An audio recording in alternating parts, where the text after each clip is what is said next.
Assalamualaikum. I'm here to teach you principles of accounting ICOM part 2. Author name is Suhail Afzal and Muhammad Arif Chaudhry. आज हम कर रहे हैं chapter number 2 का question number 5. The following is the receipts and payments account of a sports club for the year ended 31st December 2016. Receipts and payments account. ठीक है, एक side हमें रिसीट्स की गिवन है और एक साइड वहीं पे पेमेंट्स की गिवन है. यहाँ पर रिसीट साइड पर अगर हम आ जाएं तो रिसीट्स में हमें जो गिवन है पहले बैलेंसेस हैं जो कि बैलेंस शीट में आते हैं और यहाँ पर बाकी सब चीज़ें, ठीक है, जो कि सिंपल है, जो हम कर चुके हैं पहले भी. उसके बाद आ जाते हैं हम इनकम वाली साइड पे, यानी पेमेंट वाली एक्सपेंडिचर वाली साइड में, पेमेंट वाली साइड पे सेक्रेटरी सैलरी, ये भी हम यानी ये भी इसी तरह सिंपल है. बाकी सब चीज़ें इसमें यहाँ पे बिल्कुल वैसे ही सिंपल है. यहाँ पर आ जाते हैं वेजेस टू ग्राउंड मैन सी. आखिर यहाँ पे सी क्यों लिखा है? तो ये सी इसलिए लिखा है कि हमारे पास एडजस्टमेंट होगी कोई, बट हम यहाँ पर देखें तो हमें सिर्फ ए और बी एडजस्टमेंट्स गिवन है. अगर हमारे पास सी एडजस्टमेंट गिवन नहीं है तो ये बाय मिस्टेकन यहाँ पर सी लिखा हुआ है, यहाँ पर इसको बी कर दे. ठीक है, तो ये बी है, ए हमारे पास यहाँ पर है एडजस्टमेंट का, और सी नहीं है, ये बी है, तो बी का एडजस्टमेंट हमारे पास यहाँ पर है. ठीक है, तो इसको ठीक कर लेना है और ये बी एडजस्टमेंट से रिलेट करके. तो बाकी कुछ भी इसमें नया नहीं है, एडजस्टमेंट्स पढ़ लेते हैं. The item includes subscriptions outstanding brought over from previous year ₹400. ठीक है, तो यानी जो हमारे पास सब्सक्रिप्शन है वो आउटस्टैंडिंग है, यानी आउटस्टैंडिंग आप जानते हैं लायबिलिटी होती है, बट ये प्रीवियस ईयर की है. ठीक है, तो प्रीवियस ईयर को हमने हमेशा लेस करना होता है. जैसे सब्सक्रिप्शन में हमेशा मैं आपसे क्या है कि previous year and next year को हमेशा लेस करना है, बिल्कुल वैसे ही इसको भी लेस करना है क्योंकि यहाँ पे प्रीवियस ईयर आ गया. ठीक है, तो इसको सब्सक्रिप्शन में से लेस कर देना है. उसके बाद आ गया हमारे पास this item includes ₹100 applicable to the previous year, और ये भी प्रीवियस ईयर का ही है, मगर ये किसका है? ये बी वाले का, यानी वेजेस का. ये हमें वेजेस का गिवन है, तो ठीक है, नाम नहीं दिया हुआ, मगर यहाँ से इस तरह हमें पता चल रहा है ए और बी इन्होंने इसीलिए लिखा है. ठीक है, तो इससे पता चल रहा है हमें, तो ये बी हमें प्रीवियस ईयर का, ये भी हमें इसीलिए लेस करना है. नेक्स्ट हमें लास्ट लाइन में गिवन है entrance fees are to be capitalised the outstanding. अच्छा, वो अलग है, पहले हम पढ़ लेते हैं स्टार्टिंग वाला. The entrance fees are to be capitalised. जैसे हमें यहाँ पर एंट्रेंस फीस दी है, हम हमेशा एंट्रेंस फीस को, अगर हमें वो इनकम वाली रिसीट्स वाली साइड पे गिवन है तो हम हमेशा इनकम वाली साइड पे उसको पुट कर देते हैं. बट इस क्वेश्चन में इन्होंने हमें एडजस्टमेंट में कहा है entrance fees are to be capitalised. Are to be capitalised का मतलब ये है कि हमने इसको बैलेंस शीट में लेके जाना है, इसको हमने यहाँ पर नहीं लिखना. और कोई भी चीज़ अगर एडजस्टमेंट में इस तरह से गिवन होती है कि कैपिटलाइज्ड, तो उसको हम हमेशा जो है वो बैलेंस शीट में लिखे जाते हैं, इनकम एंड एक्सपेंडिचर अकाउंट में नहीं लेके जाते. तो एंट्रेंस फीस हमारे पास यहाँ पर नहीं आएगी. ठीक है, आगे हमारे पास the outstanding liabilities on 31st December 2016 were sundry repairs. तो सेंट्री रिपेयर्स हैं जो कि हमें यहाँ पर दिए हुए हैं. ठीक है, तो ये आउटस्टैंडिंग लाइबिलिटीज पे दिए हुए हैं, तो हमने इसको क्या करना है, आउटस्टैंडिंग रिपेयर्स में तो आउटस्टैंडिंग हमने हमेशा ऐड करना होता है क्योंकि वो हमारा इनकम ही होता है. ठीक है, इनकम या एक्सपेंडिचर जो भी हमें गिवन, जैसे हमें यहाँ पे एक्सपेंडिचर वाली साइड पे गिवन है तो एक्सपेंडिचर क्या है, तो वो हमारी ही चीज़ है, जो भी एक्सपेंस है तो वो हमारा ही एक्सपेंस है, इसलिए हमने उसको ऐड करना है. ठीक है, तो यहाँ पर हमारा सब कुछ हो गया है, एडजस्टमेंट भी. तो हम क्वेश्चन को स्टार्ट करते हैं और हमने सिर्फ इनकम एंड एक्सपेंडिचर अकाउंट ही बनाना है इस क्वेश्चन में. जी, तो यहाँ पर मैंने बना लिया है इनकम एंड एक्सपेंडिचर अकाउंट. सबसे पहले हमारे पास आ जाता है sports club, then income and expenditure account, and then as on 31st December 2016. यहाँ पर एक साइड मैंने एक्सपेंडिचर की और वहीं पे दूसरी साइड हमने इनकम की बना ली है. तो चलें पुट कर लेते हैं. जी, तो यहाँ पर सबसे पहले हमारे पास जैसे आ गया है सेक्रेटरी सैलरी. ठीक है,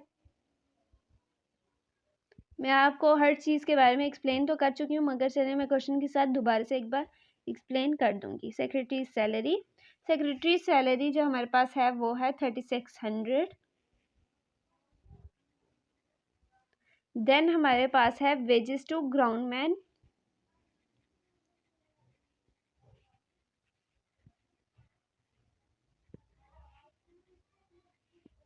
इसके हमारे पास आंसर है 4700, जैसे हमें रुपीज़ गिवन है 4700, ठीक है। मैं यहाँ पर नीचे लिख रही हूँ, ठीक है। अच्छा, उसके बाद हमारे पास यहीं पर इसके एडजस्टमेंट गिवन है जो कि 100 रुपीज़ गिवन है, और जैसे ये प्रीवियस ईयर की, इसी वजह से हमने इसको लेस करना है। हर प्रीवियस ईयर को हमने लेस ही करना है वेजेस में या सब्सक्रिप्शन में, जो भी, क्योंकि हम सिर्फ इसी साल की बना रहे हैं तो हमें इसी साल की ही चीज़ों को ऐड करना है। तो लेस है वेजेस जो कि हमें गिवन है पिछले साल का, 100 लेस करना है, तो हमारे पास जो वैल्यू बचती है वो है 4600, ठीक है। अच्छा, नेक्स्ट हमारे पास है इसके बाद ग्राउंड रेंट। ग्राउंड रेंट हमने बिल्कुल वैसे ही सिंपल सा लिख लेना है, जैसे अच्छे लिखते हैं ग्राउंड रेंट। इसकी वैल्यू है हमारे पास 200। देन हमारे पास है प्रिंटिंग एंड पोस्टेज।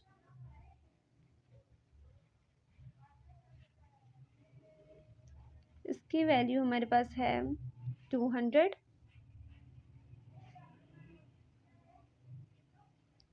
देन हमारे पास है सेंट्री रिपेयर्स।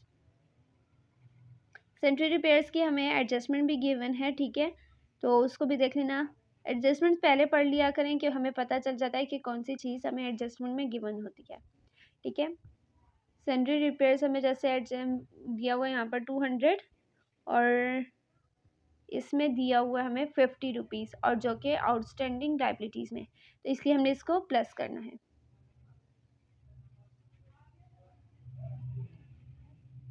आउटस्टैंडिंग रिपेयर्स लिखते हैं, ठीक है।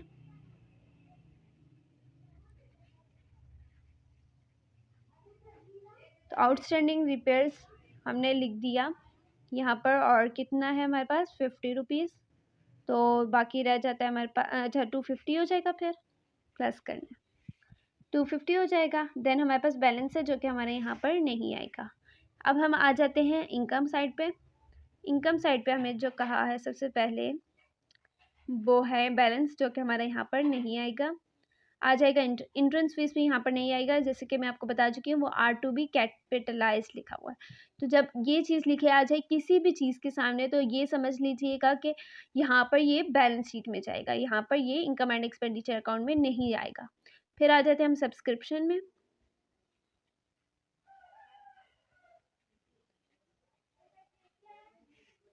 ये हमारे पास आ जाएगा 8700, और इसकी भी हमें एडजस्टमेंट दी हुई है प्रीवियस ईयर की, तो हमने इसको लेस करना है। कितना लेस करना है? सब्सक्रिप्शन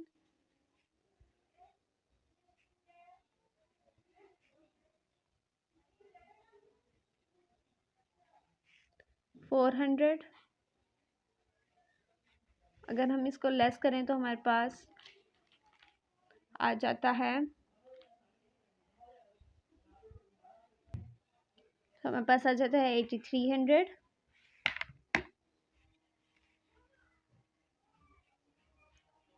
इसके बाद सब्सक्रिप्शन के बाद हमारे पास है प्रोसीड्स ऑफ कॉन्सर्ट्स।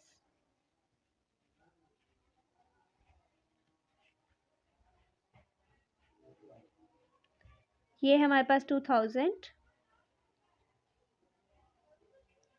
तो फिर इसके बाद हमारे पास कोई भी और चीज़ नहीं है, तो हम इन दोनों साइड्स को प्लस कर लेते हैं और फिर देखते हैं कि कौन सी साइड ज़्यादा है।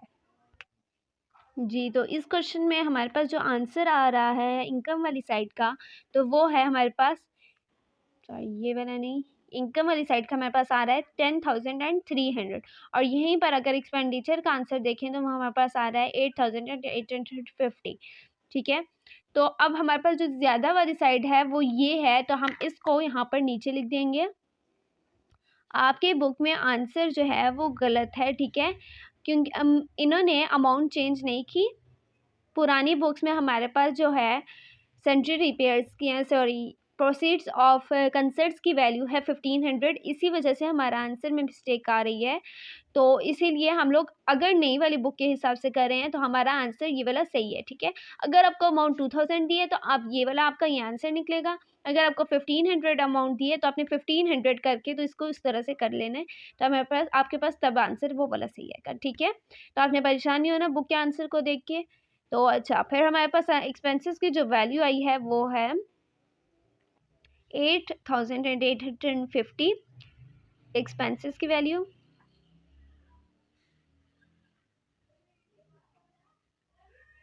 ठीक है। और यहीं पर सरप्लस आ रहा है हमारा, सरप्लस मीन्स प्रॉफिट आ रहा है। तो प्रॉफिट हमारे पास कितना आ रहा है 1,450। तो यहाँ पर ये लिख देते हैं। तो हमारे पास पुरानी बुक के हिसाब से अगर देखें और नई बुक के हिसाब से भी, तो हमारे पास आंसर है 950, बट हमारे पास आंसर 1,450 आए। और इसकी वजह ये मैं बता चुकी हूँ आपको कि इन्होंने अमाउंट चेंज नहीं की, ठीक है। प्रोसीड्स ऑफ कंसर्ट की अमाउंट चेंज की मगर आंसर की अमाउंट चेंज नहीं की, जिसकी वजह से हमारा आंसर तो में मिस्टेक आ रही है। तो आप इसको देख के परेशान मत होइएगा, हमारा आंसर बिल्कुल सही है, ठीक है। तो आप अगर आपकी पुरानी वाली बुक्स हैं 1500 अमाउंट वाली, तो आपने 1500 का की अमाउंट लिख कर तो करना है, तो आपके पास 950 अमाउंट आ जाएगी, ठीक है।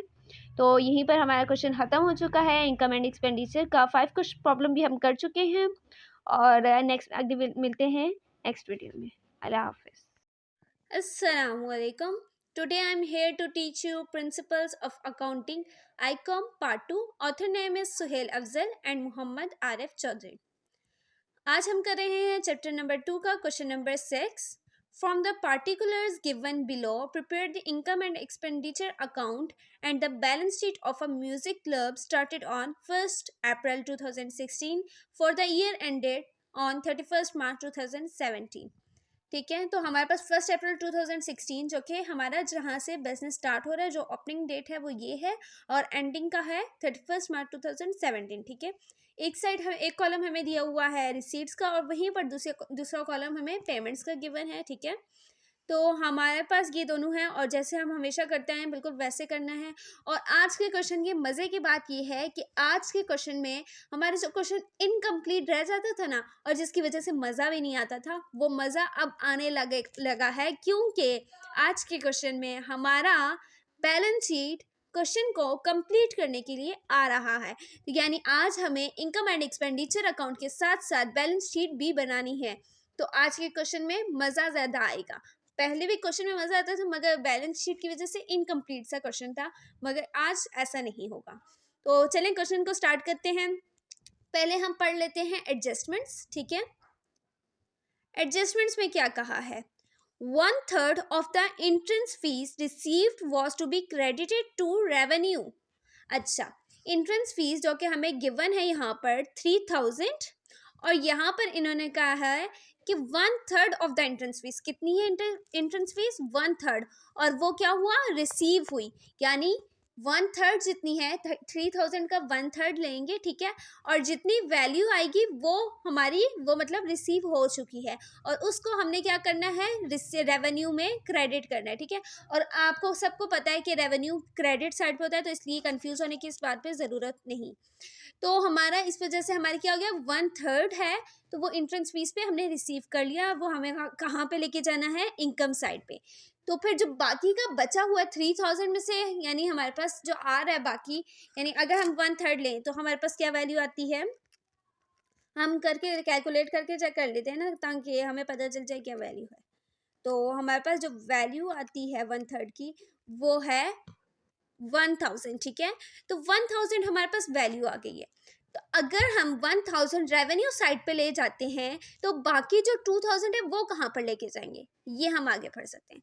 एंड डोनेशंस, और donations is to be capitalised. Capitalise मैं आपको शुरू के क्वेश्चन से बताती हूँ, आ रही हूँ कि डोनेशंस, अगर डोनेशंस नहीं बल्कि हर चीज़ अगर किसी स्पेशल पर्पस के लिए है, कोई चीज़ पे कैपिटलाइज्ड हुआ है, तो वो बैलेंस शीट में जाएगा। और कौन सी जगह पे, इक्विटीज साइड पे कैपिटल फंड। कैपिटल फंड आपके लिए नई चीज़ है, मगर वो कहाँ पर है ये मैं आपको क्वेश्चन करते हुए बताऊंगी। मगर ये बात याद रखें कि जो बाकी का एंट्रेंस फीस का बचा हुआ है, यानी 2000 जो रह गया है, वो हमने कहाँ पे लेके जाना है कैपिटल फंड में, ठीक है।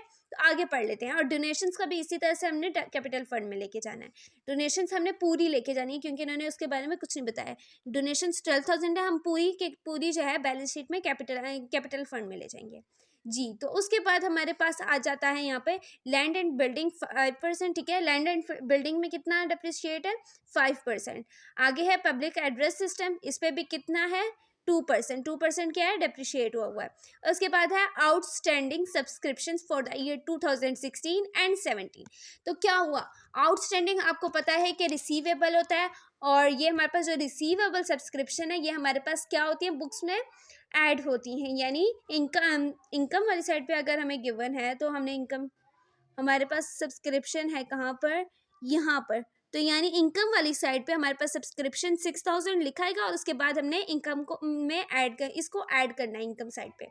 तो यानी ये ऐड हो जाएगा, क्योंकि ये 2016 से 17 है, और हमारे पास जो करंट ईयर है हमारे पास, जिसके हम बना रहे हैं ये इनकम एंड एक्सपेंडिचर अकाउंट, वो भी हमारे पास इसी का है, 2016 से 2017 के दरमियान का। आगे है एंड ₹200, ठीक है, और कितना है आउटस्टैंडिंग सब्सक्रिप्शन, 200। आगे है and advance receipt of subscriptions on account of the year 2017 to 2018।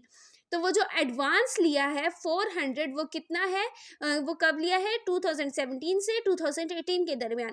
तो ये हमारे पास नेक्स्ट ईयर का है, तो इसीलिए हमने इसको अपनी बुक्स में से लेस करना है, ठीक है। उसके बाद आ गया हमारे पास सैलरीज अनपेड। जो सैलरीज अनपेड का मतलब है कि अभी पे नहीं हुई for the year 2016 and 2017 amount to ₹125। तो अभी पे नहीं हुई, तो इसको हमें इनकम एंड एक्सपेंडिचर अकाउंट में नहीं लेके जाना, बल्कि बैलेंस शीट में हमने कहाँ पर, इक्विटी साइड पे कैपिटल में लेके जाना है, ठीक है।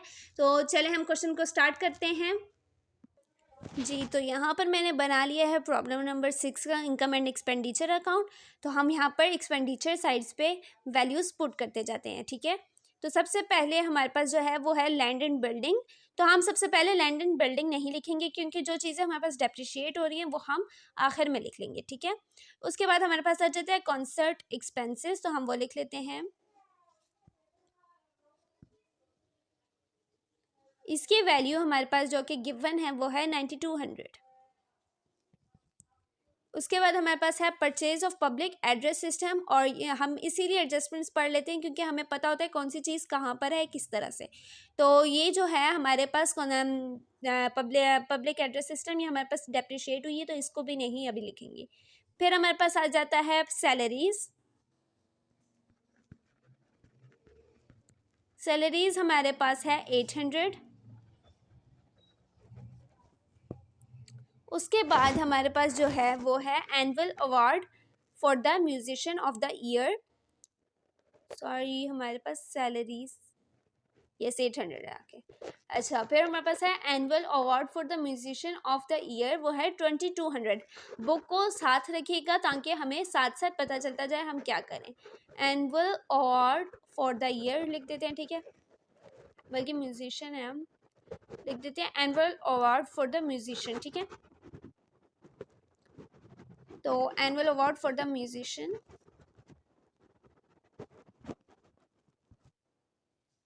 तो इसकी वैल्यू जो है वो हमारे पास है 2200।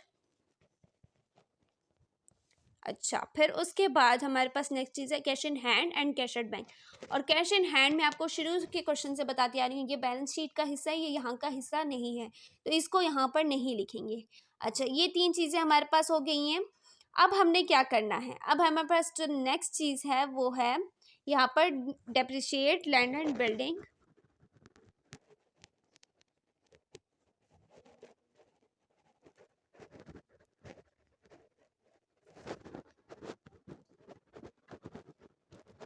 अगर लैंड एंड बिल्डिंग को हम डेप्रिशिएट करेंगे, हमारे पास क्या वैल्यू आएगी, 5% हमें लैंड एंड बिल्डिंग का दिया हुआ है। तो 12,000 को हम करें, 12,000 मल्टीप्लाई 5 डिवाइड बाय 100 करेंगे, तो हमारे पास क्या वैल्यू आ जाएगी, 600, ठीक है। सॉरी, कैंसिल हो गया, 600, ठीक है।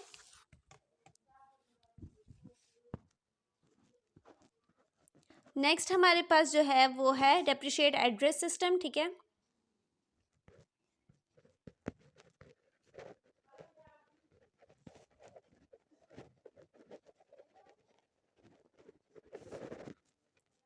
तो हमारे पास जो एड्रेस सिस्टम है डेप्रिशिएट हुआ है वो कितना है, ये भी निकाल लेते, फाइंड कर लेते हैं हमारे पास कितना है। ये हमारे पास 2% हमें कहा है इन्होंने, तो हम उसका निकाल लेते हैं।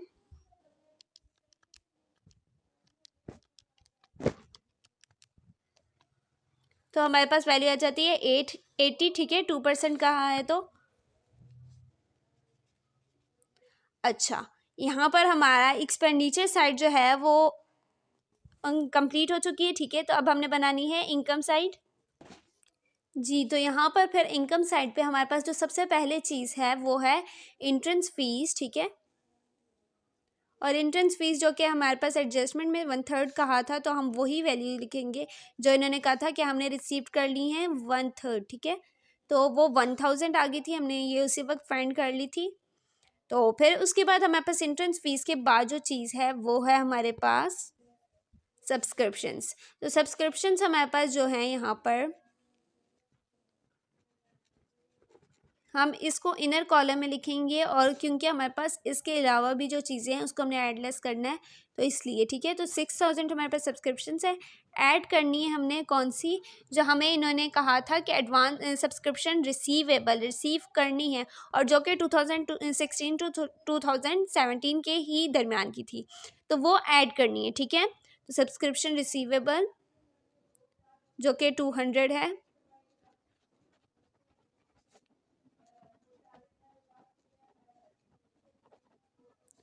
तो ये कितनी है 200, तो इसको ऐड करेंगे तो 800। देन हमारे पास लेस करना है जो कि हमने एडवांस में रिसीव कर ली थी, सब्सक्रिप्शन इन एडवांस, ठीक है, रिसीव इन एडवांस था वैसे।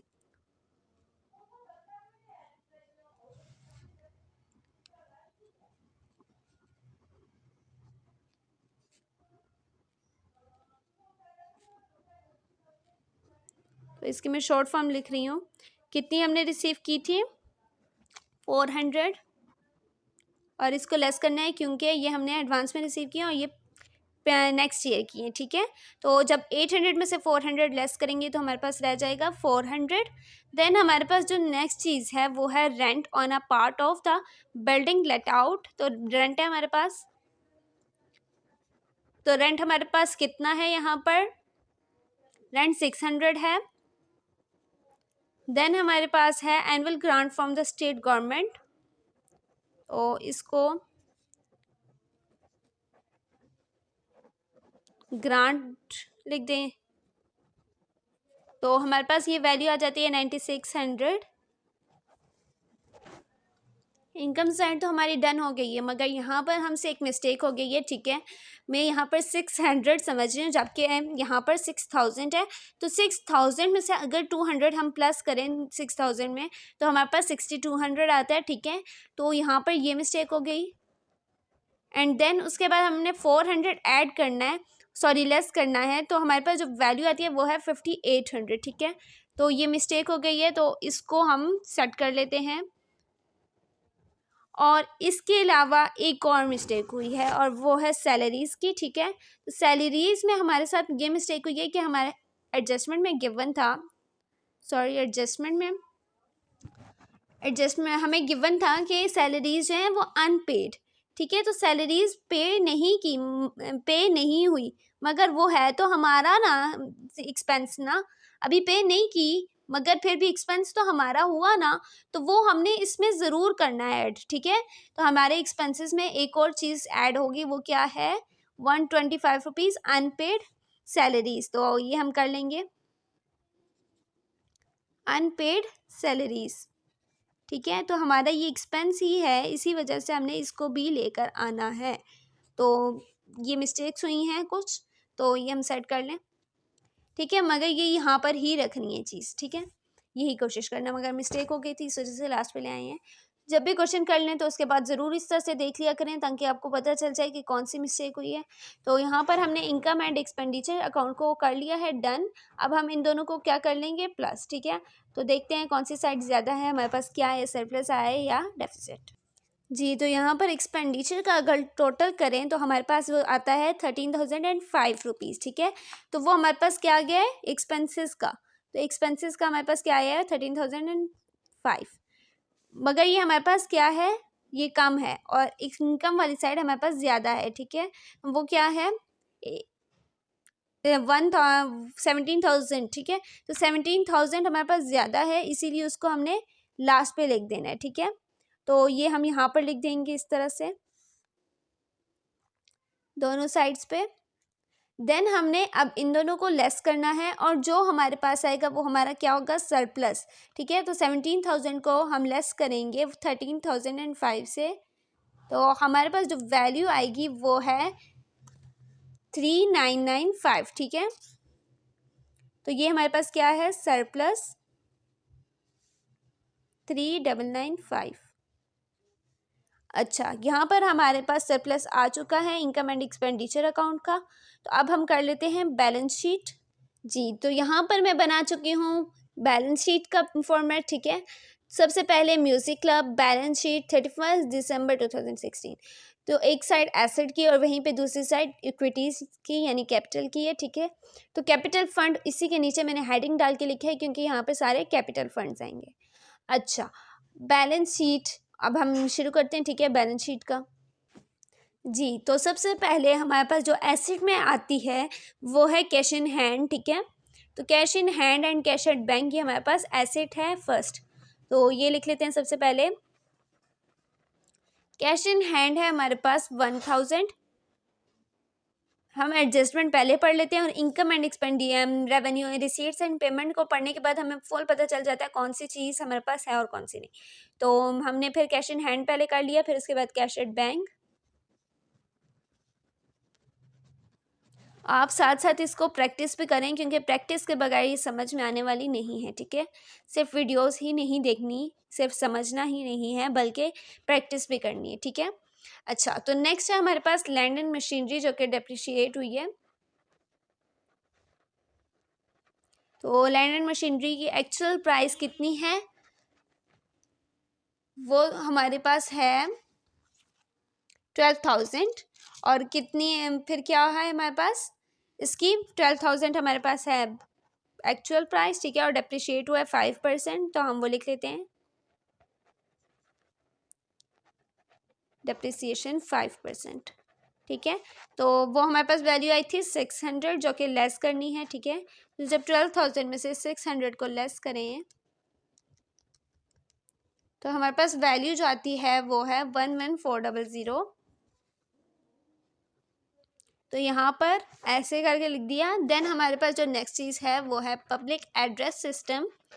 तो वो हमारे पास पब्लिक एड्रेस सिस्टम जो है वो हमारे पास था 4000, ठीक है। एड्रेस सिस्टम 4000 और डेप्रिशिएट हुआ है ये जब लेस हुआ है, ठीक है, 2% से। तो यहाँ पर हमारे पास जो वैल्यू आ जाती है जब 2% के बाद, तो वो हमारे पास है आ जाती है 4080 आ जाती है, ठीक है। तो 4000 में से देन हम करेंगे 80 लेस, तो हमारे पास वैल्यू आ जाएगी 3920, ठीक है। फिर उसके बाद हम लोगों ने ले लेना है सब्सक्रिप्शन। सब्सक्रिप्शन कौन सी वाली, जो हमने रिसीव की, कौन कब रिसीवेबल यानी रिसीव करनी है, ठीक है। तो रिसीव करनी है तो हमारा एसेट ना वो भी, ठीक है। जो रिसीव हमने ये आउटस्टैंडिंग का डिटेल में फर्स्ट ईयर में पढ़ा है, ठीक है, थ्योरी में, कि आउटस्टैंडिंग वाली चीज़ जो है वो हमारी एसेट होती है, लाइबिलिटी नहीं एसेट होती है। तो ये हमने डिटेल में पढ़ी है। तो आउटस्टैंडिंग जो कि रिसीवेबल है वो हमारा एसेट है, ठीक है। तो उसको भी हमने यहाँ पर लिखना है। क्या लिख लेंगे, सब्सक्रिप्शन रिसीवेबल लिख देते हैं या आउटस्टैंडिंग सब्सक्रिप्शन, ठीक है। तो कुछ भी लिख सकते हैं। तो सब्सक्रिप्शन भी सिर्फ खाली लिख सकते हैं, बट अगर आप पूरा लिखें तो ज़्यादा अच्छा लगेगा, ठीक है। तो सब्सक्रिप्शन रिसीवेबल कितनी है, 200, ठीक है। और यहाँ पर हमारी एसेट साइड कंप्लीट हो चुकी है। अब हम आ जाते हैं कैपिटल फंड। कैपिटल फंड में हमारे पास जो है वो ज़्यादातर चीज़ें जो है वो एडजस्टमेंट में गिवन होती हैं, ज़्यादातर नहीं, आई थिंक सारी होती है, ठीक है। बट सबसे पहले हम देख लेते हैं डोनेशन, जो कि हमारे पास एंट्रेंस फीस पहले है, वैसे हमें एंट्रेंस फीस लिख लेनी चाहिए, ठीक है। तो एंट्रेंस फीस लिख लेते हैं पहले। एंट्रेंस फीस जो कि है हमारे पास वो है 2000। क्यों, क्योंकि 1000 हमने डाल दी है रेवेन्यू साइड पे, ठीक है, और जो बाकी की है वो हमारी कैपिटल फंड वाली साइड पे आ जाता है। अच्छा, एंट्रेंस फीस, उसके बाद हमारे पास है डोनेशन। डोनेशन हमें सारी की सारी यहीं पर डालनी है, ठीक है, वो हमारे पास है 12,000। अच्छा, फिर उसके बाद हमारे पास है एडवांस सब्सक्रिप्शन, ठीक है, जो हमने एडवांस में ली तो वो हमारे पास क्या है, कैपिटल फंड में आ जाना है, ठीक है।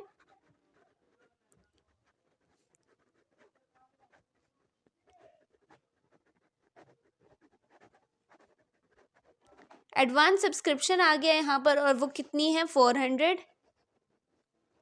उसके बाद हमारे पास अनपेड सैलरी, तो ये अभी तो हमारा कैपिटल ही है ना, इसी वजह से हमने इसको यहाँ पर लिखना है, ठीक है, जो कि मैं बात आपको पढ़ाते हुए जब हमने रीड आउट किया था तब हमने समझ ली थी ये बात। अच्छा, और ये कितना है, 125। तो यहाँ पर हमारी इस तरह की चीज़ें यानी कैपिटल फंड में आने वाली चीज़ें हमारा डन हो चुका है। मगर यहाँ पे एक और चीज़ ऐड होगी, वो क्या, यहाँ पे बैलेंस शीट में हमारे पास सरप्लस और डेफिसिट ऐड होता है, ठीक है। तो हमारे पास जो सरप्लस है कैपिटल फंड में वो है कितना, यानी हमने सरप्लस भी इसमें लिखना है, ठीक है। तो सरप्लस हमारे पास 3995 आया था, तो वो लिख लिया। अब हम इन दोनों साइड्स को टोटल करेंगे और अगर तो ये बराबर आ गया तो मतलब हमने सही क्वेश्चन किया, हमारा क्वेश्चन सही है, ठीक है। तो हम इसको टोटल कर लेते हैं जी। तो यहाँ पर मैंने एसेट्स और इक्विटी साइड का टोटल कर लिया है और यहाँ पर हमारे पास एसेट का टोटल आया है 18520, ठीक है, और यहीं पर हमारा इक्विटीज़ का भी टोटल यही आया है, ठीक है, 18520। तो हमारा आंसर मतलब क्या हुआ, ठीक। अगर तो हमारे पास बैलेंस शीट का आंसर बराबर आ जाता है तो हमारे पास ये आंसर ठीक हो गया, ठीक है।